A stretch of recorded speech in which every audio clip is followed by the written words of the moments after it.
what we are doing in Malaysia when it comes to the AI ecosystem. Okay.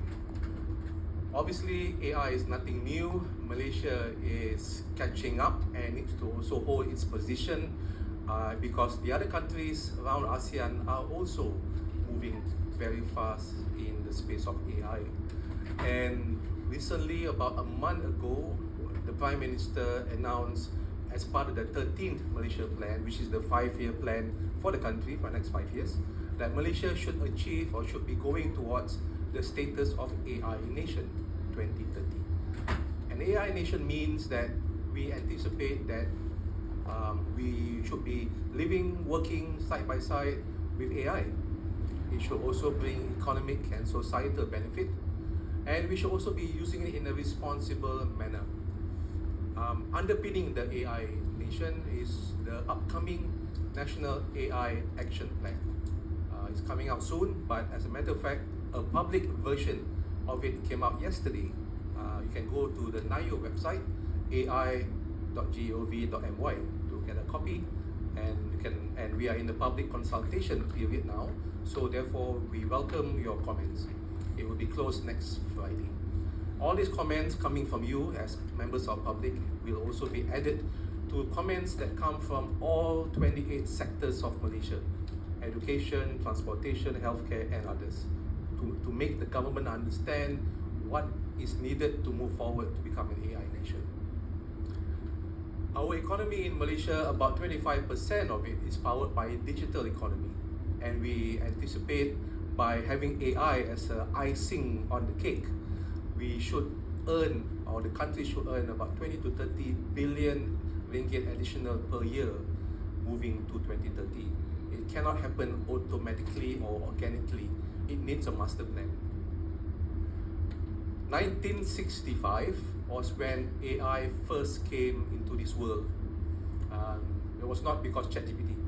1965 was because there were many people back then had PhDs in computer science and mathematics, and they also had servers or mainframe as big as your car.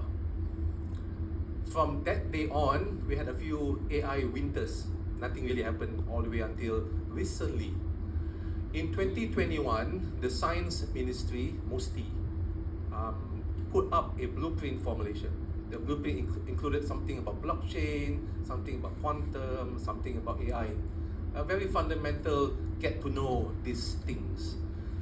Halfway between, so that blueprint was 2021 to 2025. A blueprint is important because it brings narrative to each Malaysian to know where things are going. Halfway in late 2023, Optimus Prime or Megatron, or in other words, Transformers, came into everybody's phone. Transformers, GPT. So a popular one is called ChatGPT, but fundamentally they are neural network, also called Transformers. It came into everybody's phone, and therefore you didn't have to have a PhD in mathematics and computer science to use AI anymore. It became everybody's conversation. Your kids would likely be much better in using AI than you are. So now suddenly everybody feels like, okay, how are we going to manage this? This thing is coming fast, it's furious, it's changing the way we are doing things. So that blueprint, 2021 and 2025, as you can imagine, didn't include Transformers. It didn't include ChatGPT. So whatever it anticipated up to 2025 was completely off tangent. So as AI became everybody's conversation, the government also, about a year after that, set up the Digital Ministry. So I'm from the Digital Ministry, but actually I'm from the industry. I help the government to make sure that we can navigate this AI ecosystem. So the Digital Ministry champions things that are in our day-to-day lives in terms of data, cybersecurity, and today AI. There's also some other things in the pipeline that we are also looking at, quantum, but let's talk about it later. And because of that, government said that this AI thing, is coming for in the education space, in the media space, in transportation space. We know what we have to do. So they tasked my organization to set up the National AI Action Plan. Another blueprint, but we call it action plan now, because it's not about getting to know, it's about how do we move forward. So this action plan covers things like talent, what do we do when it comes to different sectors. If you are a farmer in agriculture, what's the bigger picture for AI in there? If you are a radiologist in healthcare, do you know what you have to do? Those kind of conversations. So we are coming out with the blueprint in a very thick document somewhere in January, but the public version, like I mentioned, is already out, so you can get your hands on it. So not only that, but it's to rally everybody together. AI, the AI that we have today, are all coming from technology companies, not countries, coming from technology companies, coming from outside Malaysia. So we have a lot of questions that we have to ask ourselves when it comes to high security, sovereign, sensitive use cases. Is Malaysia going to put our data and AI into China infrastructure or US infrastructure, or can we help ourselves by building a Malaysia infrastructure? Today we don't have any, but in 5 years we should have some. So we have seen in the last few months local Malaysian AI companies stepping up. YTL, for example, have launched some sort of a AI large language model for Bahasa, powering up their digital bank. Companies like Mesolotika also have come up with a language model for Malaysian Malay dialects. Zetrix, old name MyAG, came up with an AI for Islamic Sharia. So we are going to see more and more, hopefully, local players looking into not just horizontal use cases, because language is horizontal, but also vertical, the bit that I mentioned just now. Maybe we'll have future AI dominance in agriculture, transportation, and many others. And I'll explain to you why this is important. When NIO was set up, I was brought in, and therefore we quickly became the unifying focal point. I have no money to give to anyone. I don't disperse grant, but what I do is connect demand and supply and bring everybody forward, so that we all have the same narrative when it comes to the Malaysia AI story. And therefore we focus conversations with like what we are doing today. And by doing this, we foster collaboration, because not everything of AI, especially in the AI action plan, needs to be done by the government. The government needs help. Sometimes private sector has better answers. So we have to work closely. For example, in the financial sector, Bank Negara Malaysia and all the banks have got enough resources to know what they have to do. But of course, we're all guided by the same blueprint, the blueprint that I'm talking about. Other sectors like education, like agriculture, government must lead. So that's where, on the second part. On the third part is when we started to do all these things, we noticed the biggest gap is talent. All of you, or everybody else that's not here. Talent. And why talent is important? Because today we have a situation where the technology is in a way off the shelf. You can get Gemini, Perplexity just off the shelf very easily. But not many talents that we have are in the position of making AI. They're all end users of AI. Let's get to know how to use ChatGPT, and we stop there. But we need to have more Malaysians, more people that understand we need made by Malaysia AI creation, patents, scientific production, and more. Lastly, we also understand that similar to your car or a sports car that goes really fast, the only reason why a car goes really fast is because of the invention of the car brake. The braking system for a car, it was designed for the car to go faster, not for the car to stop. When we have controls, safeguards, regulations, and policies, the technology goes faster. So it's not an inhibitor to innovation. Just like a car or any equipment that wants to go fast, you need to control it so that you can go faster, so that you don't have an accident. You can see, if you have friends or people in the sports world, they all tell you need to have some braking system so that you can take the corner as quickly as you can and win the race. It's not about slowing down. So that's the last one.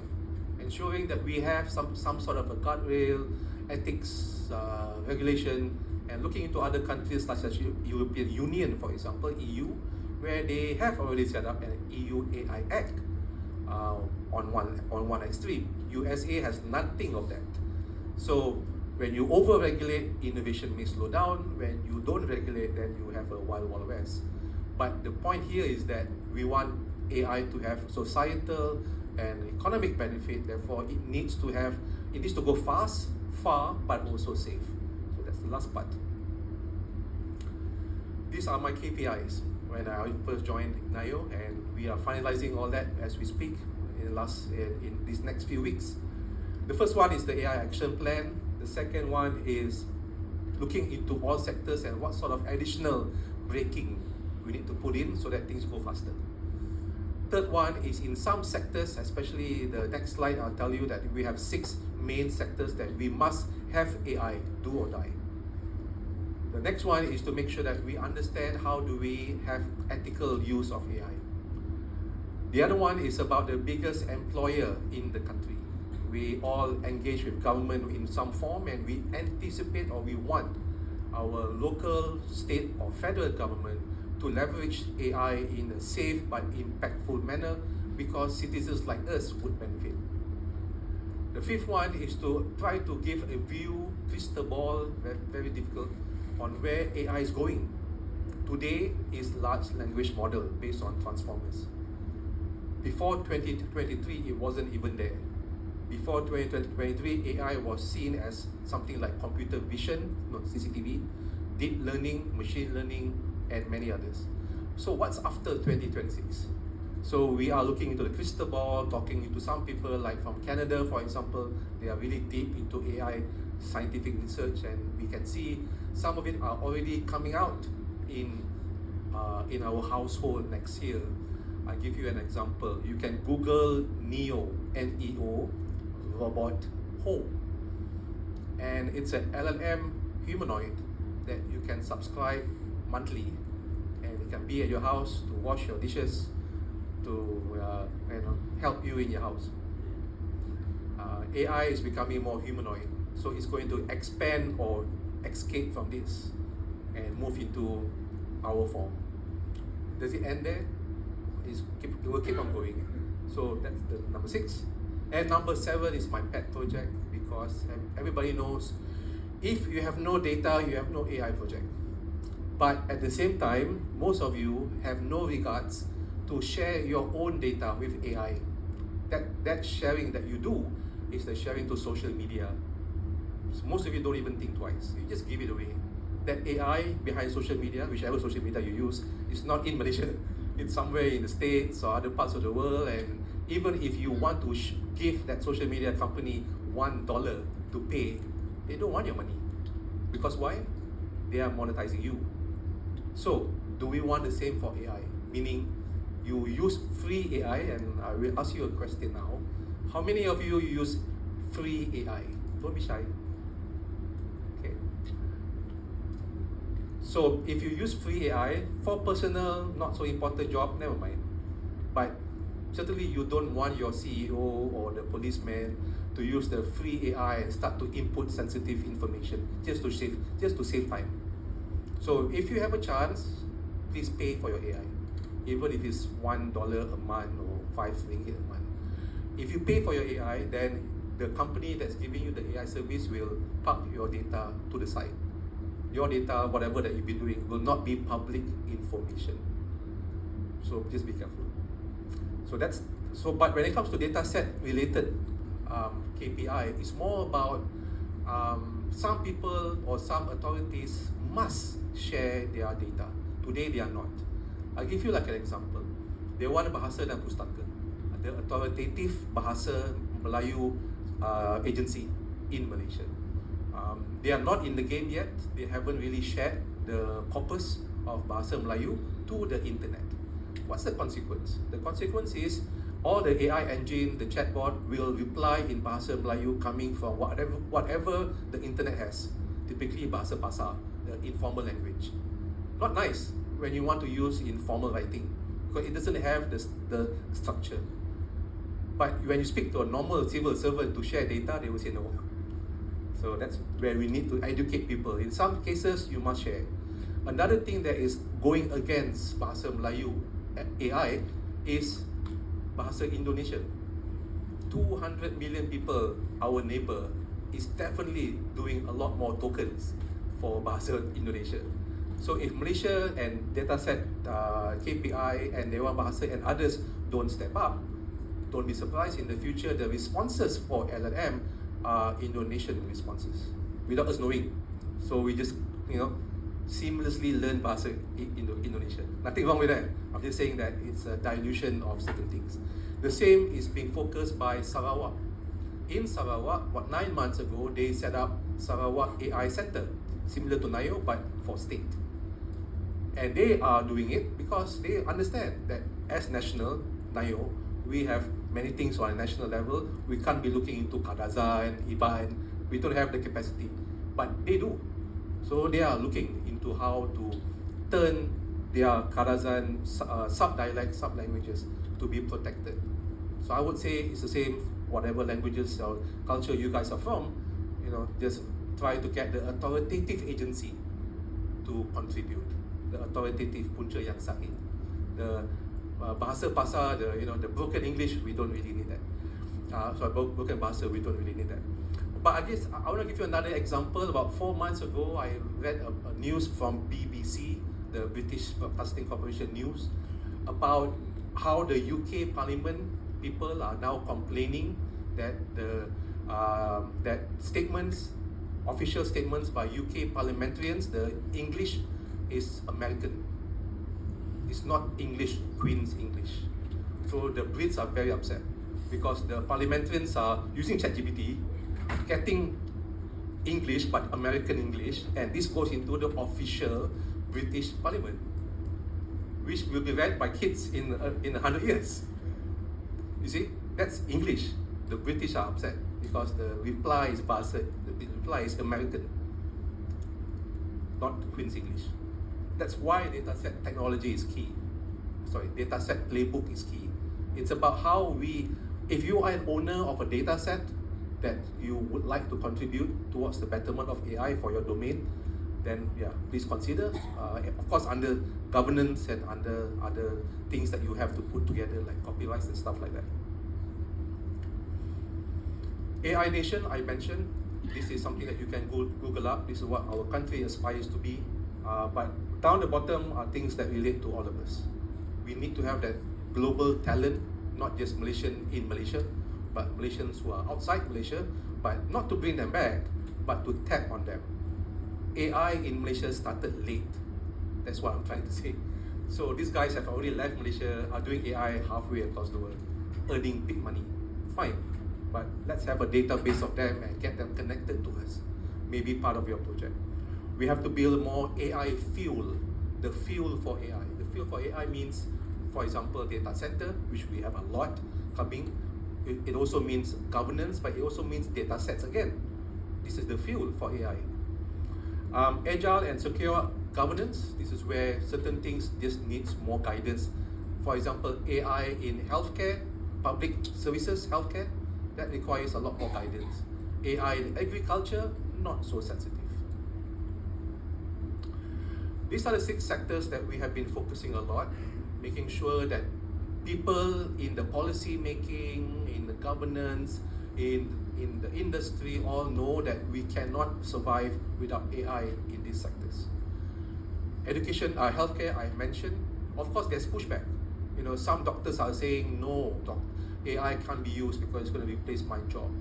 Some other doctors are saying, hey, I've seen AI radiology feature where it can read X-rays, 1 X-ray every 20 seconds. So we need to de-bottleneck but appreciate the concerns.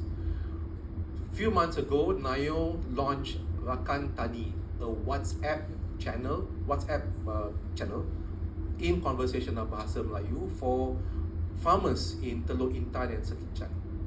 And this is all for paddy farmers in those 2 areas, 200 of them, so that they can converse in layman language to know about yield, subsidy, rainfall, UV and other things that are all data driven. But these are farmers. You can't give those data directly. You give it in a human interface. So we did that. That's under agriculture. But the point here is not about farmers. It's about policy in the ministry. Are they allowing more AI to be used, or are they stopping? Number 3 is, imagine local authority like Dewan Bandaraya Kuala Lumpur, DBKL, having an AI that connects traffic lights, parking system, toll system, vehicle congestion, so that you and I, when we go into and outside of KL, we are guided by AI to avoid traffic jams, to get there shortest amount of time. Imagine that.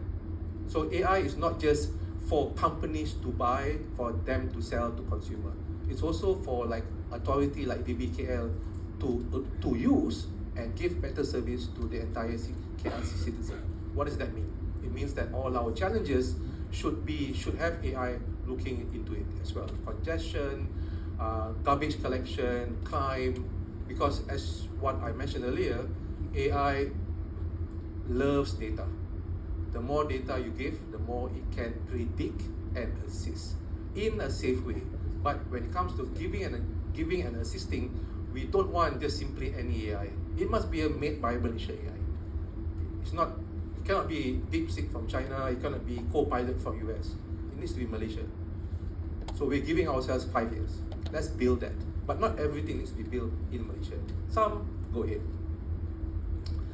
Public services, like I mentioned, those that work in civil service, they need to be well aware that AI can rewire their process. You and I know that sometimes we have to wait for a long time from anything from the government because of the process. And a lot of people put AI at the end of the long process. No impact. What we are trying to do is to rewire the entire process, A to Z, so that AI is in the beginning and helping to do things at the end. Agentic AI, I'm sure you know about this, another form of AI that helps to do agentic or agent work. So civil service can rely. And again, the conversation is not to take jobs away. The conversation is to empower them to become better. Civil service should be looking into making policy and not doing low, mundane, laborious work. Number 5 is SMEs. 97% of our economy is powered by SME. These guys, especially the small stall by the roadside, jual pisang goreng and all that, you want them to have AI, wouldn't you?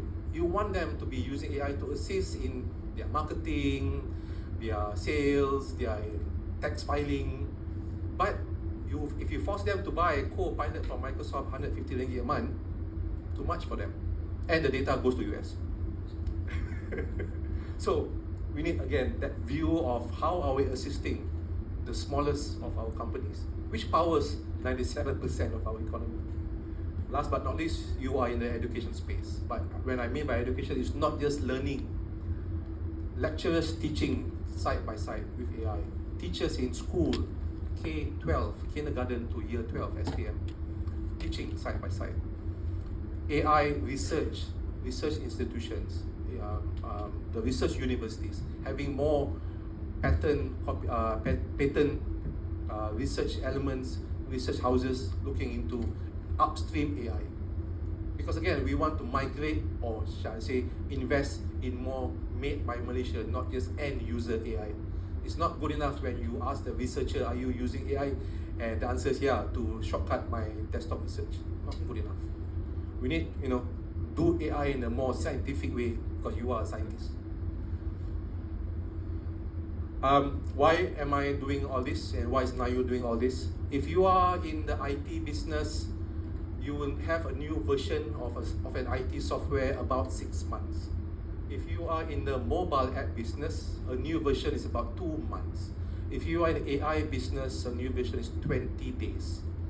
Every 20 days, there is something new that is being introduced. So that creates number 2. It changes the goalpost. Every time there's something new. If you think your competitor cannot do it, suddenly they can after 20 days. That's number 2. Number 3 is, if you don't know AI, the first thing you realize is it could be Terminator. Killing, coming, taking over your job, misperception if you don't know what AI is. But if you start to learn about AI, then you learn that the field is data, it needs this, it needs that, it needs guardrails, it needs people to appreciate. So We need to create that ecosystem of learning and guiding. And lastly is, some people say, I just buy AI, I'm the CEO, I buy AI, and tomorrow I get everything beneficial. But the company is not sharing anything into the AI. No data is being shared. Then nothing works. AI only has 3 elements. Hardware or server, GPU lah, most of the time. Second is algorithm/model. There's so many of them, hundreds. These 2, you just take it off the shelf. The third one is data. This one, you are the owner. Are you going to treat that data like how you treat social media? That's your choice. A few things that I just want to highlight here. Gen AI, transformer type, LLM, it is a statistical model. What I mean is, it's all based on numbers, stats. You ask any GPT the same question second time, the answer is different. Slightly different, yes. So if the work that you're doing is not so important, like doing a speech like today, so who cares? The second version is different than the first version. But your doctor using the AI to diagnose cancer, no way. But this AI can say yes and no at different times. That is what Gen AI is, statistical. It means that it just looks into the world of internet and what is the kebarangkalian likelihood a second word follows the first word. It's just that. To be honest, there's no intelligence, it's just stats. Model, inverse, matrix. Those that can go into the transformer engine lah. It's just a series of linear equation turning into matrix, and it's just regression. However, these are all things that you all need to be concerned of. Obviously, when there's data, there's cybersecurity concern. I'm not a cybersecurity guy, but firewall and stuff like that, you need to know. But the one I want to highlight is again based on sovereignty. I just want to highlight that, but that word keeps on coming quite frequently in the last few months because of geopolitics. Donald Trump early this year came out with an AI diffusion rule, meaning Malaysia is placed, Mr. Malaysia, you are placed in second tier. Second tier means limited GPU access. Suddenly became a geopolitical conversation. So that kind of action by US is just teaching all of us to take care of ourselves. That's my point. We don't have a choice, because at any time a superpower that owns the technology can just switch it off. Another example of technology that you and I use for free and somebody else can turn it off, GPS. Owned by Department of US Defense, started in 1968. We use it for free. We cannot even pay. Other things that you all know. I have to mention, I suppose. If you haven't downloaded this, please download from the MOSTI website, AIGE. At the very least, when somebody says, is your AI compliant to Malaysia principles? These are the 7 principles by the government. At the very least, you are trying to incorporate any of this, at the very least. Other things I want to bring into the picture is under the Digital Ministry, we have strengthened Data Protection Act. Companies that deal with AI end data must have a data protection officer responsible for day-to-day data use. The other one is about to break the silo about data sharing. So we came up with a Data Sharing Act. For example, the DBKL example just now. For somebody to share some data for somebody for a DBKL, traffic congestion, needs to have Data Sharing Act. Because typically when you ask anybody to share data, what would they tell you? No, I will not share. So please use this act to facilitate sharing. Number 3 is cybersecurity. So that if you are held liable, there are penalties under the Cybersecurity Act for data. Other things, standards. There's a lot of standards out there, but for AI, for Malaysia standard, 0. So we need more people, more industry, more companies to work with government to build Malaysia standards. Example of a standard is your socket 240 volts with the sticker. That means that it's safe for Malaysia. 240 volts, it's not 120. So when you plug in a 240, selamat, dia tak meletup. That's an example of a standard. Imagine a standard like that for AI. AI in your phone, AI in your robot. It's tested against Malaysia standards. We need those standards. I'll skip this because this is just saying that we pull in people from the industry, 207 experts, people from universities, bar council, lawyers, technologists, to help NIO get up to speed earlier this year. So a few things I just want to end here, my speech, that I'm very happy to be sharing all this with you. These are some of the use cases that we have seen in the wild. Public sector have been doing this, agriculture has been doing this. You have a copy of my slides, don't worry. And these are the things that we have noticed, and it's going into inventory to update the Prime Minister. Because the Prime Minister last Friday, he was asking, is AI productivity in Malaysia a paradox? Meaning, we do all this, are we getting the returns? That was his question. I will not tell you the answer. Because why? Because there are many things we have to do. These are also other things that we are now, not now, we've been doing it since early this year. So before I end, have some empathy to those that will use AI that you produce. Sometimes we are too, self-absorbed. We do everything that we think is good, but the other person says, I don't care. It doesn't help me. So please walk a mile in the shoes that you are going to interface to. And what's in for me? The most popular radio station, WIFM. What's in for me? Why? You need to answer this question. When people say, please use AI, people will ask, yeah, but what do I get? Do I get bonus? Do I get promotion? It's a basic question that may need a conversation on. These are the things that in corporations and companies people talk about. Lastly, it's also create a workplace of change. My answer to most people after I give a keynote is, how do I start? Where do I start? So I would say, number one, be the lighthouse of knowledge and champion, even though you don't know much, but you want to create an impact. And your impact will not be wasted because it's part of the AI nation. And have a workplace of change, because AI is another tool that will create change, and you be change or you change first. So that's all, ladies and gentlemen. Thank you for this opportunity. Thank you, Mr. Sam Majid. May I request that you remain on stage just for a little while more? Much appreciated.